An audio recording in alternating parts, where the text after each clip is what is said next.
Of course, we're running a little bit over time, so we have to run to the workshop. And for here to guide us with this workshop is Mr. Oki Tag, co-founder of Remode. And just a note, perhaps later, Anthony, towards the end, you can speak to the ministry's kind of dedication of resources to be able to make sure that what we're doing out of here becomes something valid that will continue. So without much further ado, Oki. Thank you very much, Pierre. Nice to meet you, everybody. My name is Oki, dog. Yes, that's a funny name, half Swedish, sounds like Japanese, doesn't look like me. That's me. Happy to be here, and to be honest, afraid to be here. I'm volunteering here. I was asked to lead this workshop, and it took me a few showers and those other kind of moments where your mind is blank, you know, and try to come up with some ideas how to actually do a workshop like this. We've heard so many opinions already. The issues are way too complex for my little brain to understand. So I wish that together, today, we can touch upon these complex topics and actually get some next steps that I feel like everybody in this room is here for.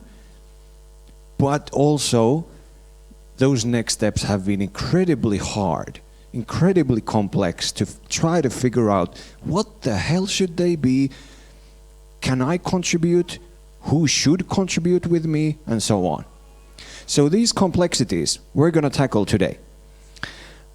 And the first interesting issue already was brought up. Okay, what the hell is diaspora, and who do we consider to be a part of the diaspora? Who do we consider to be a person who should be included in this work when we're calling out for the diaspora? As you can clearly see, I'm not a member of the diaspora. I was born here in Helsinki. So this is a question to you. Unfortunately, today, we're not going to delve into this, but I'm going to refer to something that Miriam just told me during lunch.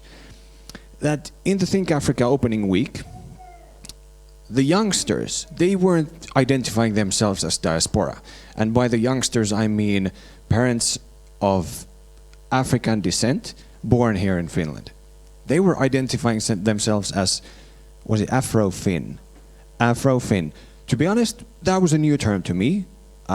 So I'm completely kind of already blown away by how difficult this discussion can be when we start to talk about the identities and how people refer to themselves as from who they are from and so on.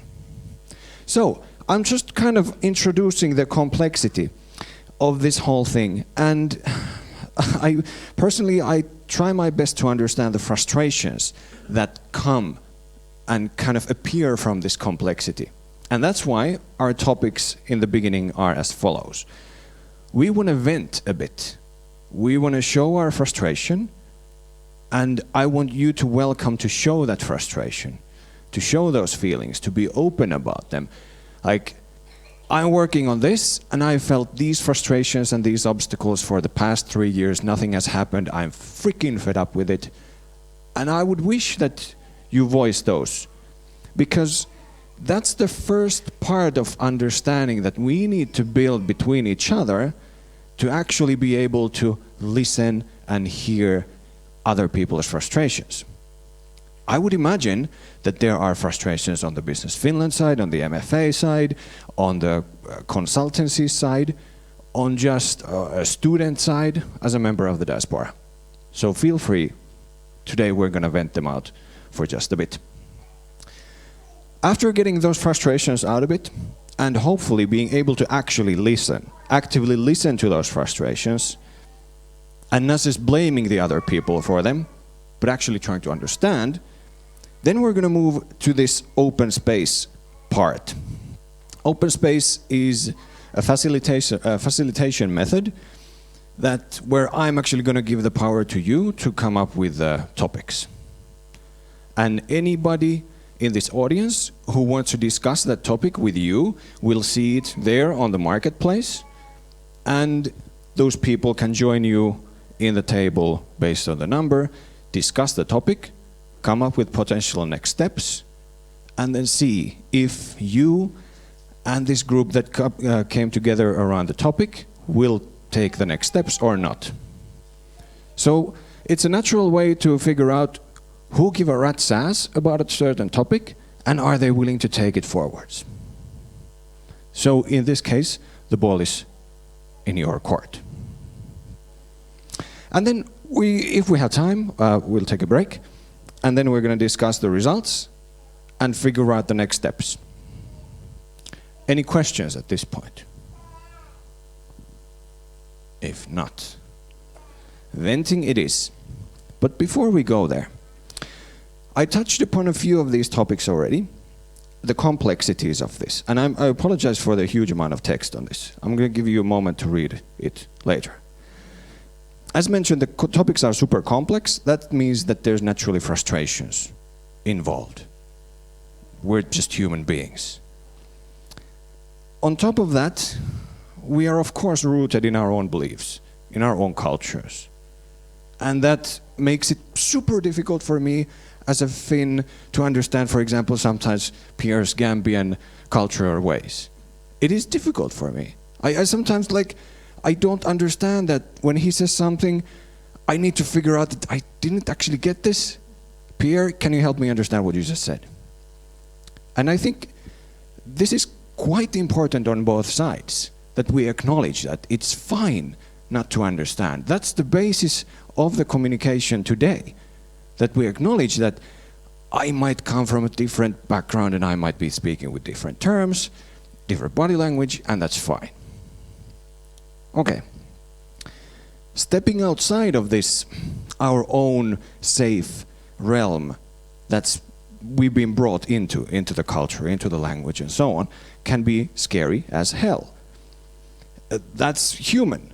I mean, for us, fear is the key thing that has kept this body alive for these generations. I've been running from lions, I've been running way back when I was coming hopefully from Africa, I guess, based on science. I mean, fear kept us alive. It's still the machine inside us that wants to keep us safe. But for this workshop, I would wish that you can take a look at that fear as a feeling that you don't have to listen to, not all the time. Let's try to be aware of that fear and still speak of the issues that we might not otherwise want to bring up. Okay, so each of us, we are here with our fears, with our goals, with our wants. And I've mentioned a few of mine, and I want you to be open with yours. And that's for the open space. Okay. Also, we're both as individuals and as representatives of our organizations. We want to keep that in mind too. Though they come with restrictions, they come with power, they come with capabilities. Let's be mindful when we talk to a representative of the Ghanaian diaspora or of MFA, to remember those things. Okay? And if you here during this workshop hear something that you're like, what the hell did you just say? Then do take a step back for a moment, look at your own emotions and your own thoughts before you respond.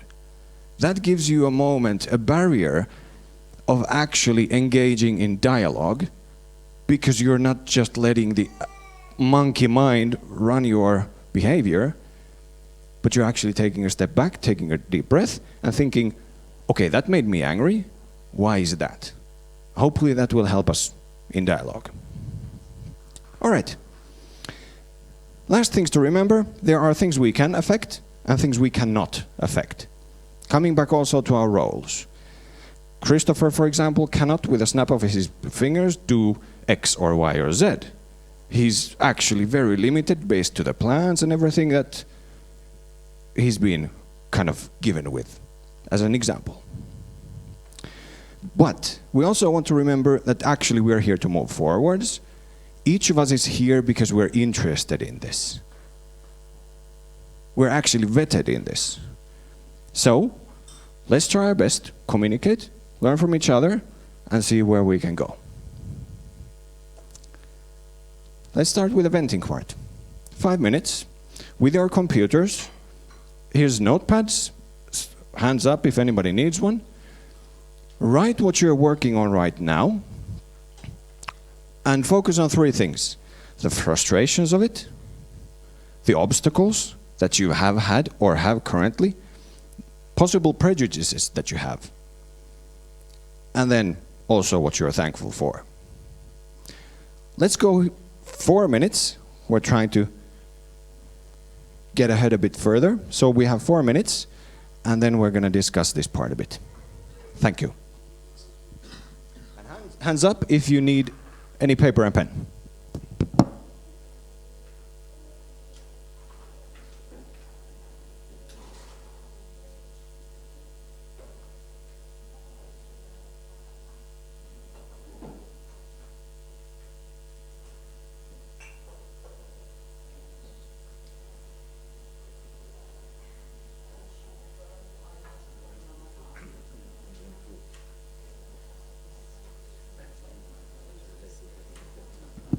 Thank you for a good question. There was a question about what is an issue. So whatever you're working on, whatever your goals are, whatever you've faced as an objection or as a frustration during your work, trying to accomplish your goals.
All right, let's go. Volunteers? All right. Here you go, sir. You mean for voicing frustrations? Well, I had them. Hello. Okay, good. Yeah, so some are, well, it's gonna go deep. So, yeah, so currently I was trying to source artisanal miners from Cameroon, that are OECD compliant. I mean, that meet the requirements selling to European buyers. Okay, good. And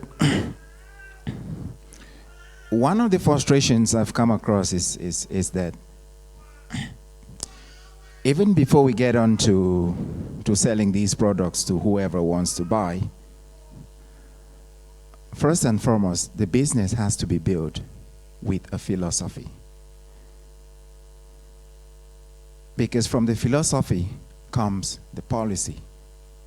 And most of the times, we're targeting the policy. Like, they're talking about Finland-African strategy. But have we ever asked, what's the policy of the Finns? What's the philosophy of the Finns behind that policy? Because if we don't get it right, I don't think it's ever going to work. What's also the African philosophy behind this strategy? So I think going deep, even before getting to working with foreigners, with Finns, with the Europeans, I think me, for example, and others, and other Africans, I think we need a really deep conversation. What is it that we want?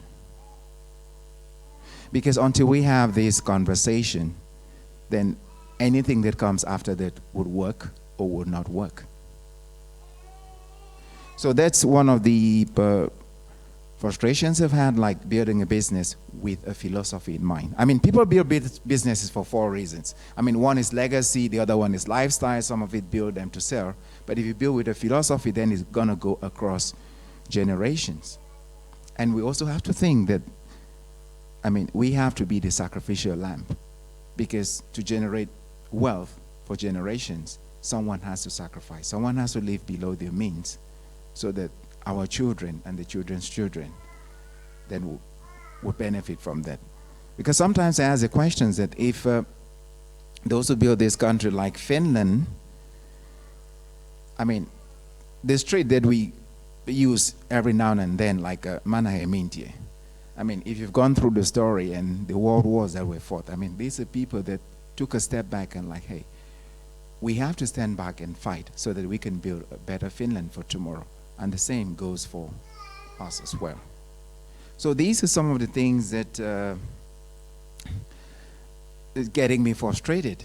But one that got me frustrated, but again, when I looked at it, was when I applied for funding from Finn Partnership here to go and source a partner in Cameroon, they turned me down. And then the usual frustration comes in. I was angry. I mean, but later on I'm like, wait, maybe there's a lesson here.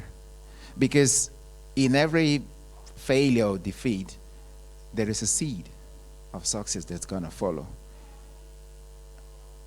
But after a year or so, I found exactly a partner that was OECD compliant.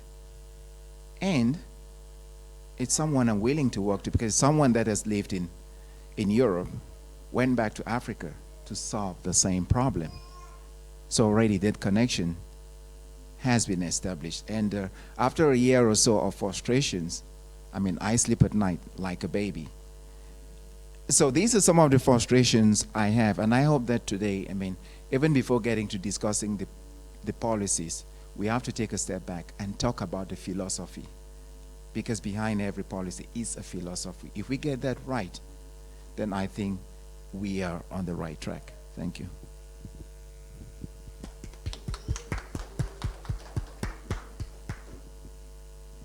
Pascal, I saw your hand first, and then saw you. I'm sorry that I will pick up from where he's talking, and then I'm happy that Christopher is here and our partner from Finn Partnership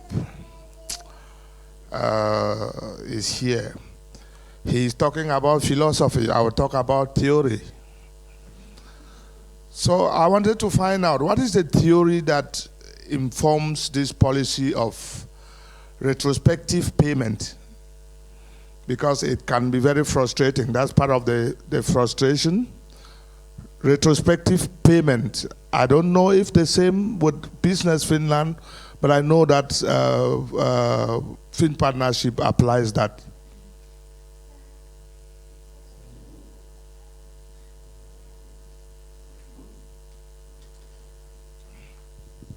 I think that's based on the laws, as far as I know.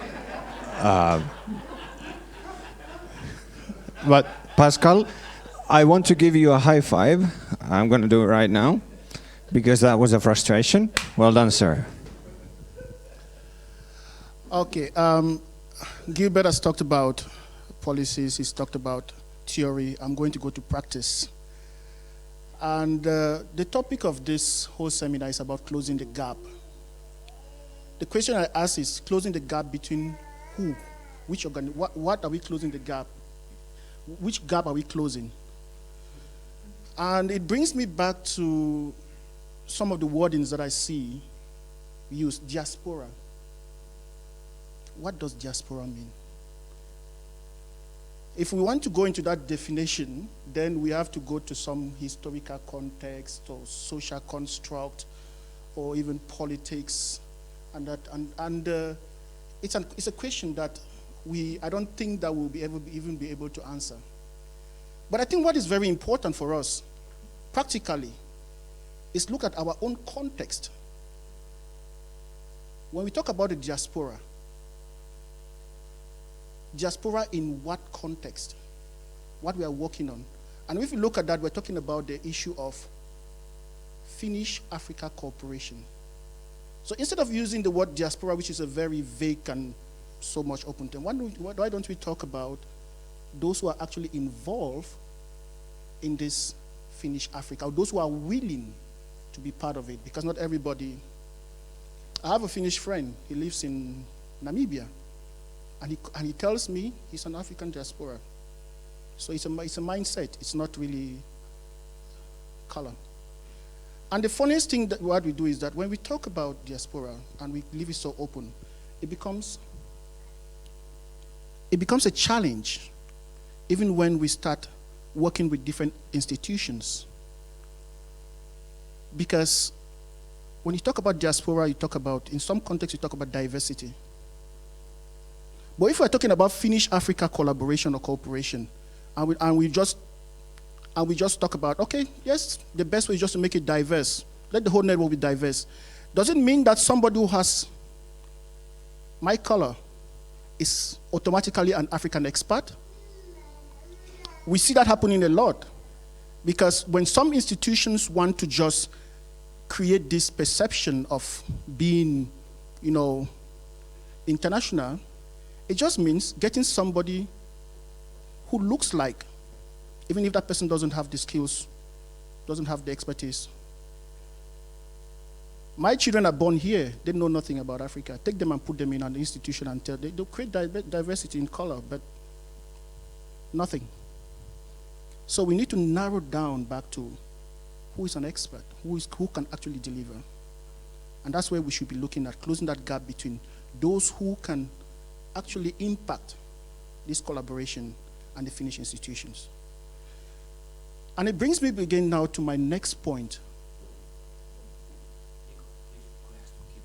Yeah, the last one. The last point is, when we talk about, and this is a very practical thing, for those who have been working in this area of organizations, African organizations in Finland and the rest, some of us have been working in that. I run an organization called Nordic-Africa Synergy, and we have many other organizations. Very few of them are represented here. But the question is, if we are talking about collaborating, closing this gap, what about the gap within ourselves as African organizations? That's the big problem. When we talk about it, we talk about unity, but we oversimplify the concept of unity. Does unity mean that we come and sit in the room and talk? No. Practically, I think what we should do is, do we have a policy, a framework that we can use that can guide the activities of these different organizations among themselves? Because this is going to set, a common strategies, policies, ways of collaborating, so that anywhere we go to, we have a common goal at hand. We're aligning our work. I've gone to many Finnish institutions. I've been to Finn Partnership. I've been to other African embassies. And when I arrived there and I start talking, everybody's just like, oh yeah, we've had about 2 or 3 other organizations come and talk about the same thing and what is happening. So the question is, what about us? If we want to collaborate with Finnish organizations, we should first of all learn how to put our acts together. And the unity we're talking about is not just about sitting together, but actually having strategies, policies, strategies, goals, objectives that we want to achieve together that guide all of us, so that when we approach any institution, at least there's some kind of harmony in what we're saying or what we're trying to do. So that's my frustration, and I hope that this becomes a starting point to, or it just gives us kind of a nudge that we should start thinking about that. Thank you. Thank you, Nico. Well said, sir. Room for one more frustration. Oh.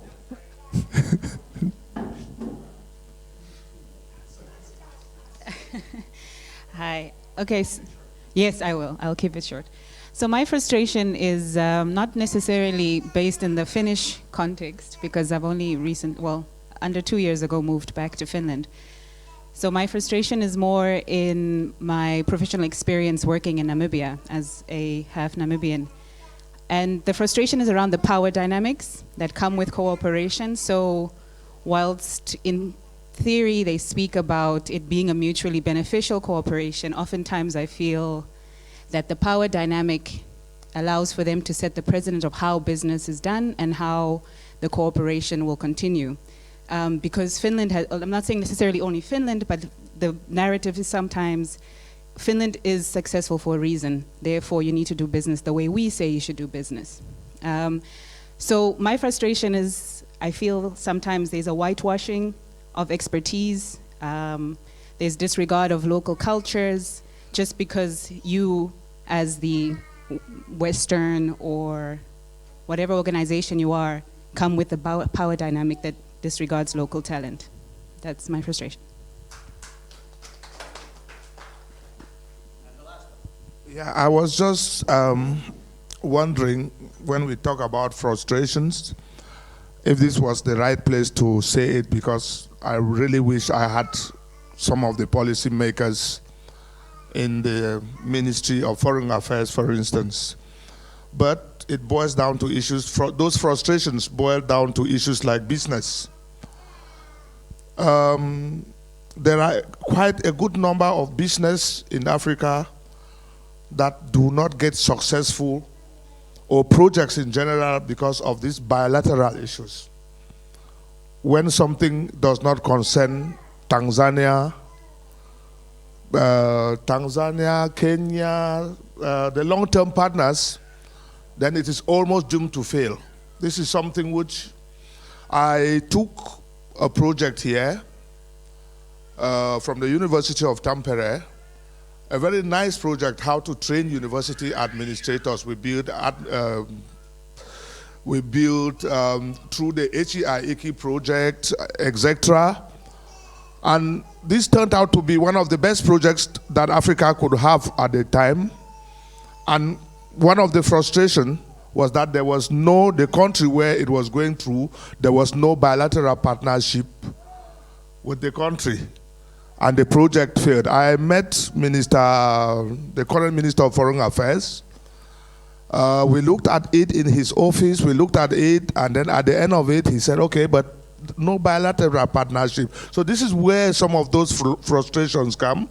It's important to loosen it up a little bit, maybe circumvent it with other policies to see how things move, than really just get frustrated by what we have said, which is not working. Thank you, Pascal. From a personal perspective, this is just an opinion of mine. I think we come to a place where we have to consider what are the things we can impact or affect and what we cannot. And I feel like it's a very important frustration to vent. And at the same time, I think we need to take always a look at what can we actually affect and what things we cannot. Today in this room, I would wish that we can focus on the things that we can affect together. This, for example, I would love to be able to, say that Finland works with every country. But goddamn, I cannot do it. And it's not a laughing matter. It is not. Because these are the frustrations that need to come out. Pascal, thanks for that. Yeah.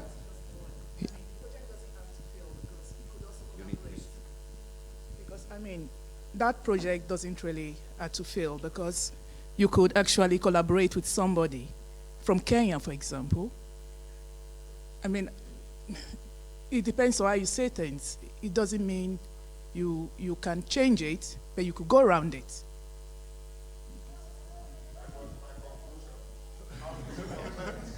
Thank you. Thank you very much. Okay, we are going to be a bit pressed on time, and not just a bit, but a lot. How we're going to do the rest of the day is that we're going to create an open space together, and it's got 4 principles, of which the number 1 is the most important. The people who are here are the ones who care, and with those people we're going to do the work. It's got 1 law, the law of 2 feet. If you're in a group where you are not contributing or learning, change the group, walk away. And that's a very polite and great thing to do for yourself and also for the others. So, how it works is that we're going to cheat, actually. We're not going to do a circle. We don't have that time, but we will think of ourselves in a circle. Number 2, the facilitator tells the open space people what's the overall purpose. And here, it is around the diaspora, around business development, around Finland-Africa Strategy. Number 3, you as participants will propose the topics. You will post them to the marketplace under each number. We won't have too many topics today. I would say maximum 6 or 8. I hope we're going to be happy with that amount. And the person who comes up with a topic will be responsible for running the discussion, initiating it, seeing it through, and writing a short memo on a paper like this with a pen from here. And then we're going to have a short discussion afterwards about what kind of things happened. That initiator, that person who comes up with a topic, will also be responsible for figuring out the next steps to work together with a group. And this is a way for you now to bring up the biggest frustrations to a discussion and see if anybody else in this room gives a rat's ass about it. If they do, you're going to have a great discussion. If they don't, I would suggest that your next step is to look outside of this room and find the people who share the same purpose, who want to fix the same issues. Okay. We're going to watch a quick video, and with that video you'll get a better picture of what this open space is about. It'll be 3 minutes, and then we're going to go immediately at it. Open space. Open space technology is a meeting format designed for self-organisation, inclusivity, and emergent agendas. Harrison Owen is the man associated with the origination of it, and he states that it's most useful in the environments that contain high levels of complexity, diversity of people and potential solutions, conflict, either real or potential, and urgency. In an open space meeting, the agenda is emergent, so it's impossible to know exactly what's going to be addressed during the meeting. It's kind of the point. However, the process is designed to ensure that the issues that are most important to the people attending will be included in the agenda, and the issues raised will be addressed by the participants best capable of getting something done about them. And the most important ideas, recommendations, discussions, etc., and next steps will be documented. I've personally been involved in open space sessions of over 1,000 people, and it's been documented in groups of over 2,000 people. It's pretty simple, and it's comprised of just 4 principles and 1 law. The principles are, number 1, whoever comes are the right people. Basically, the people who care will turn up. Number 2, whenever it starts is the right time. As Owen says, spirit and creativity do not run on the clock. Number 3, whatever happens is the only thing that could have, and be prepared to be surprised. And number 4, when it's over within this session. The idea there is do the work, not the time. And the one law of open space is called the law of 2 feet. The idea there is that if at any time during our time together you find yourself in any situation where you're neither learning nor contributing, use your 2 feet and go somewhere else. At the beginning of an open space meeting, the participants sit in a circle, and a facilitator usually states the overall theme or purpose. And then we invite participants to propose topics for discussion, anything that interests them. When they do that, they then find a place in the marketplace for that topic. If someone posts a topic, they're expected to have the passion to be responsible enough to start the discussion on it. That person is also expected to make sure that a report of the discussion is done and posted, usually on a wall, so that any participant can access the content of the discussion even if they don't go to that particular session. Once a number of topics have been posted, all the marketplace has been filled, participants are invited to sign up to topics they're interested in. Those that go ahead, go ahead. Those that don't have enough interest, simply don't. Large-scale participatory meeting formats like open space technology model the values and principles of the Agile Manifesto. They encourage emergence, collaboration, and communication. Therefore, organizations that are looking to scale an Agile culture should find great value in meetings like this and World Cafe. Alright, so that's what we're going to do next. You have papers, you have pens, and you can place a thing here. I will give you some blue tack, and you can cover the topic. And sorry? Individual task. So every individual thinks of a topic they want to discuss and post it on the wall. And think carefully, because we're not going to be able to have more than, let's say, 8 good topics. So I would encourage you to think what is a really, really pressing topic that you really want to put on the wall and discuss with a group. What are the most important issues? And we're going to take a moment. People are going to write, and we're going to let a few people introduce those topics. And once introduced, we're going to put them on the wall.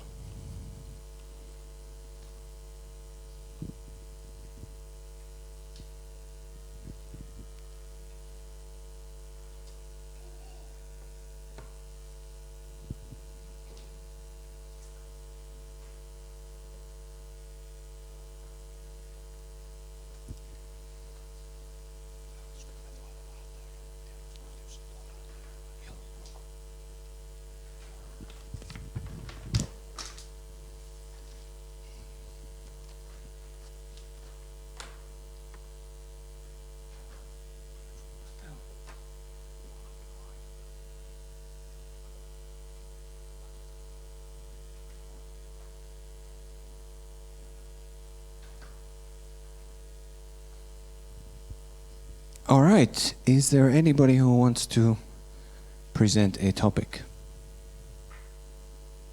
Jukka? Here? Well, we'll start with...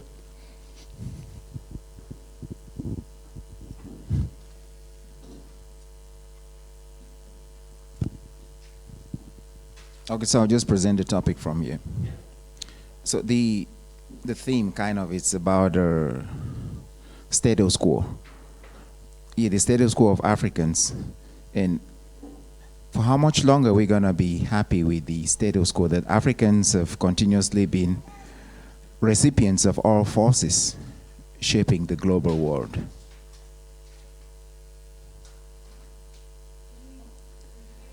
It's about status quo, like the state of affairs in the African continent. like, how much longer are we going to pretend to be happy that we're happy with this state of affairs? That we as Africans are always recipients of the forces that shape the global community. All right. Then, sir, you write that on a piece of paper and put it here. You're going to host that discussion, and anybody who wants to come to your table, number 6, you have number 6 for that topic of yours. All right, Jukka had the next one.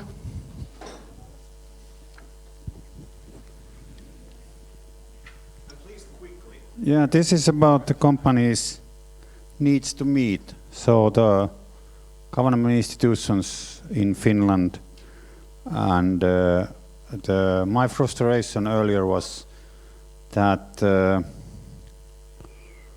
I have met a few companies who says that I'm telling them to FinFund and other institutions to get help on funding. They say that it's no use because we don't get anything from there. That's the end of the story. How to go forward from this point, that how to solve their problem and how to keep the discussions going on. Thank you. That went number 9. We'll go here and then Pierre. Okay, I have actually 2, but I will just take it. And the first one is visibility of Africans. Statistics say we are 1%. Oh, okay. The first issue is visibility of Africans. Statistics says we are 1%, and 50% of that 1% are Somalians. So we are actually very few, but we need to form a strategy of being seen. So visibility of Africans. The other one, actually, which is really important to my heart, is a cross-cutting relationship between discrimination, exclusion, inclusion, and the business environment. Getting into companies is very difficult, not just because maybe you don't have the qualifications, but also because of issues of discrimination. So there's cross-cutting relationship. So I wish we could also discuss that. Thank you.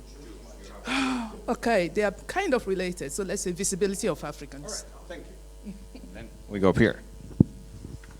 Right. So pertaining to the workshop that we have today, I want to discuss more about concrete steps to involve a more unified diaspora in the implementation of the Finnish-African strategy. Thank you, sir. That will be table number 1 with Pierre, and we have Anthony next. I would say personal agency. Prior to working at the ministry, I worked for NGOs, and often I see tons of brilliant ideas, and then once they're suggested, they're expecting to magically happen. They're trying to push these ideas onto somebody else, and I think that's a big lacking thing, is personal agency. Just go out there and do it yourself, because nobody else is going to do it for you, no matter how good that idea is. Thank you, Anthony. Could you actually please use the blue tag and put it under number 4? And we have a next one. Yeah, I'm not sure if this is similar to what Pierre was saying, but I want to follow up on Miriam's opening words were about the previous workshop leading to this, which was a discussion of creating a think tank, lack of a better word.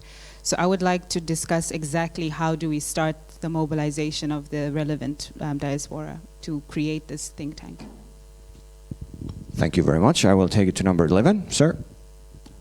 The topic that I would like us to discuss is specific expectations from Finnish organizations or agencies from African-led organizations. So what are the specific expectations that they expect from us, and what we can do to create this gap, or to close this gap? Thank you very much. I'll have the paper. Any other topics for us to discuss?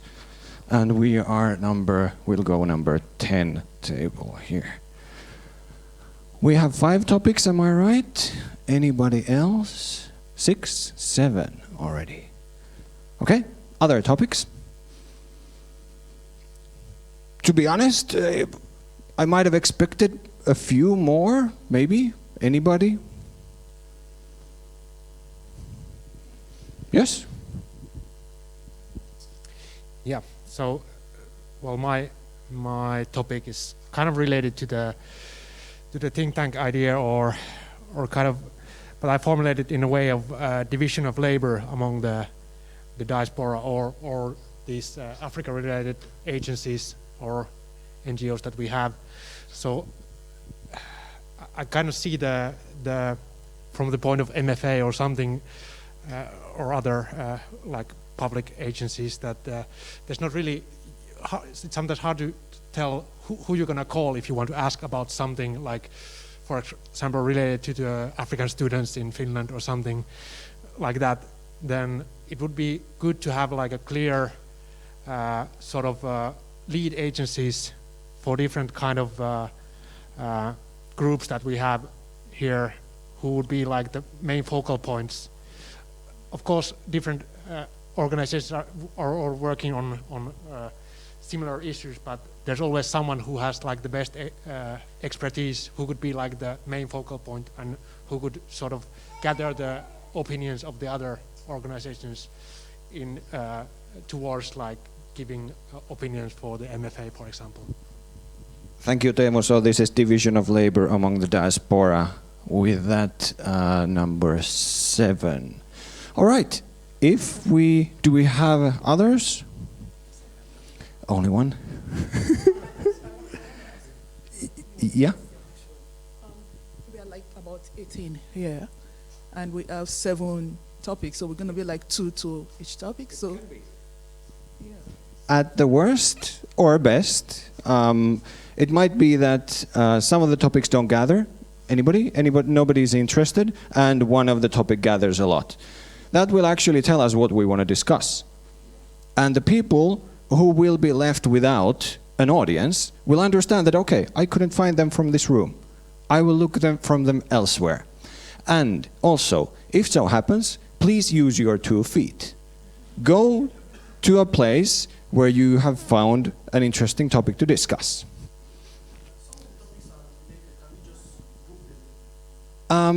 We actually, I would say, excuse me, Jolkeni and Teemu, I feel like your topics were a little bit on top of each other, so to say.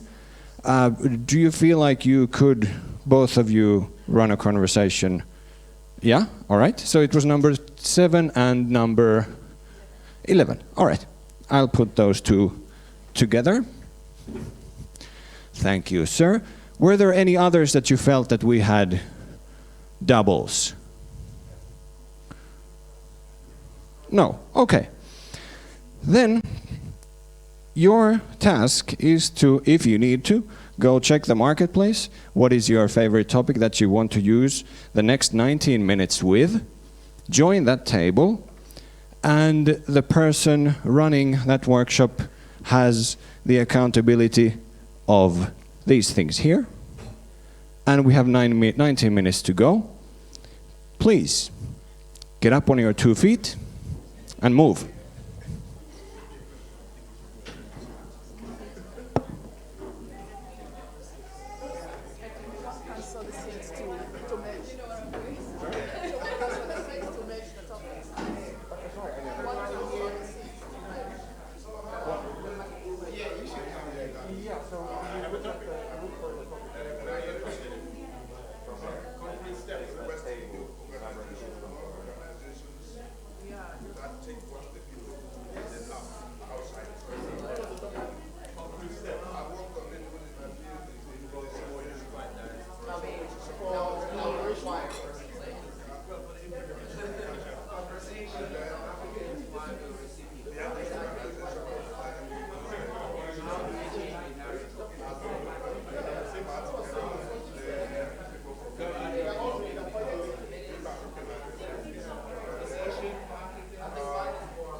Okay, you have 5 minutes to go.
Okay, start wrapping things up. You have 2 minutes to close the discussion. Thank you.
Okay, it's 1 minute left. Please focus on figuring out the next steps and the accountabilities. Who wants to take responsibility of those next steps?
Okay.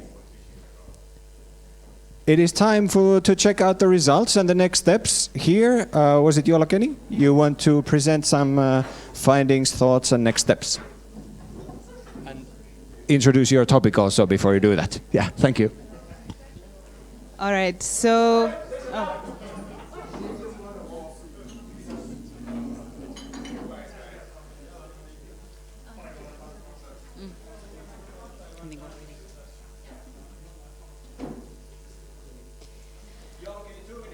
Okay, I'll keep it short. So we merged our topics and we're trying to figure out how can we organize the relevant diaspora and the relevant organizations into a think tank or a sort of a working group that can be consulted for the Finland-Africa strategy. So not necessarily an organization, but more of a working group of you know, the relevant people who have an interest and an expertise in the field. That can then, you know, if the Ministry of Finance has an objective that they'd like to tackle and need consultation on, they approach the think tank. The think tank mobilizes the relevant people together, and then they together come together as a unified body. Or so, yeah, creating a unified voice. Essentially, points that were raised in our group is there's a lot of African organizations that are competing rather than collaborating. So how can we bridge some of those gaps within the diaspora organizations themselves and making sure that we have a unified voice when we do start to tackle this Finland-Africa challenge strategies. Next steps for us is looking at how do you start to create a database of people that are actually interested, not just, it's been raised a few times, not just because you are of African descent, are you necessarily even interested or have the expertise to offer towards this strategy. So creating a database of people with the correct expertise. and then focusing on business development initially, so that we don't lose focus and try and tackle, I mean, it's a big strategy. So by starting with a niche focus, we hopefully will be able to really pull out the right expertise from that. Is there anything else I forgot? Yeah, and then the need for a framework, again, to just make sure that it's very clear on, you know, what organizations, African diaspora organizations, what are they focusing on, what is their role, trying to, you know, make sure that we're not overlapping in our mandates and policies. I think that was pretty much it. Yes, and we're planning a meeting. Nice. Let's give us one. Patrick, did I understand right that you had to go? Yeah, I have a dentist appointment, so I'm sorry, but it is what it is. Thank you very much for being here. All right, next group here. Sir, 2 minutes to present your topic and your next steps and end results of the discussion. Yeah, hi everyone. We were just getting started, then we were told to stop. So time management has been an issue. So we set out to see if we could, you know, get started on a deep conversation while we were recipients of funding, for example. Then the topic escalated into talking about other things, but some of the positives that came out of it, I mean, we did talk about the design of projects and the time allocated to executing these projects. Yeah, that might be a problem, that they are not very sustainable, because by the time projects gain traction, then is the end of funding, and a lot of things, I mean, go the other way. Then was even without including the outside funding, was the management of the tax money, or how much is being raised, and more importantly, how that money is being managed. Then we also realized that our topic was connected to this other one about visibility. Yeah, because sometimes we talk about identity and the narrative. I mean, you get on Google and you see lots of things being written about Africans, but they're not written by the Africans themselves. And why is it so? Probably because you are not writing. You're not publishing. I mean, we're in a country where, I mean, it's not free, but I mean, it costs almost nothing to get some of these publications out there.